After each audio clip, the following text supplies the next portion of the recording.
મિત્રો, આપ જોઈ રહ્યા છો સયાજી સમાચાર.live. હવે જોઈએ અગત્યના સમાચાર. પૂજ્ય સાવલીવાળા સ્વામીજીની પ્રેરણાથી અને પૂજ્ય પ્રમુખ સ્વામીના આશીર્વાદથી સંસ્કારી નગરી વડોદરાના આંગણે યોજાશે ભવ્ય શિવજી કી સવારી.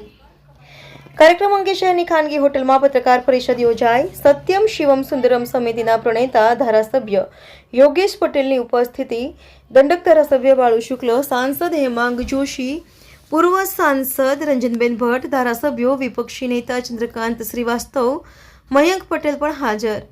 મેયર, ડેપ્યુટી મેયર, ચેરમેન તેમજ સયાજી સમાચારના editor in chief Ajay Dave પણ જોડાયા. વર્ષોના નિયત રૂટ મુજબ જ યોજાશે યાત્રા. શિવજી કી સવારીના કાર્યક્રમો અંગેની દરખાસ્ત સ્થાયીમાં મુલતવી રખાઈ હતી, જે અંગે તમામ મહાનુભાવોએ પ્રતિક્રિયા આપી. શહેરમાં ધામધૂમથી નિયત રૂટ પર જ શિવજી કી સવારી યાત્રા નીકળશે. આજની પત્રકાર પરિષદમાં ધારાસભ્ય યોગેશ પટેલે વિસ્તૃત માહિતી આપી. રિપોર્ટર આશીષ ન્યાતી સાથે હેમંત સમદાની, સાજી સમાચાર.live, વડોદરા.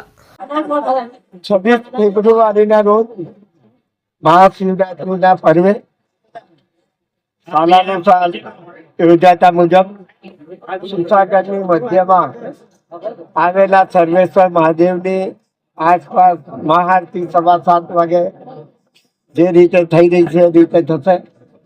તેમજ બપોરે 3:30 વાગે મુક્તેશ્વર મહાદેવની પાસેથી જે શિવ પરિવાર યાત્રા નીકળે છે તે શિવ પરિવાર યાત્રા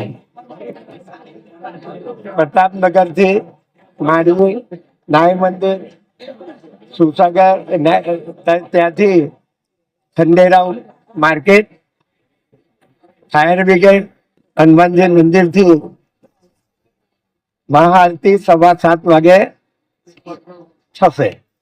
ત્યાંથી પ્રતાપ સરોવર, પ્રતાપ ટોકીઝથી અમદાવાદીપુર, કોઠીપુર, ટાવર, 4 રસ્તા, ત્યાંથી કોઠી વિસર્જન.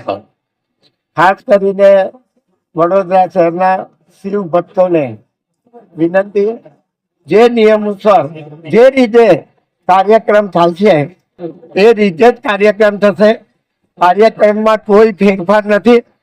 ગઈકાલે પોલીસ કમિશનરને અમારા ટ્રસ્ટના પ્રમુખ મયંકભાઈ પટેલ, હિમાંશુભાઈ અને હું 3 જણા પોલીસ કમિશનર શ્રીને મળેલા.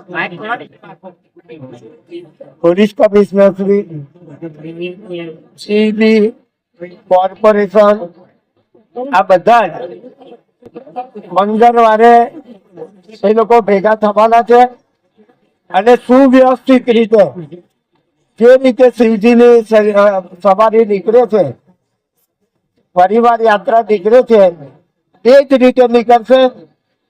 જે લોકો આમાં ભાગ લે છે, જે કાર્યક્રમો થતા હોય છે વચ્ચે, એ બધા જ એ રીતે જ થશે એવું પોલીસ કમિશનર શ્રીએ પણ અમને જણાવ્યું. ના, હજુ ચાલે છે ચર્ચા.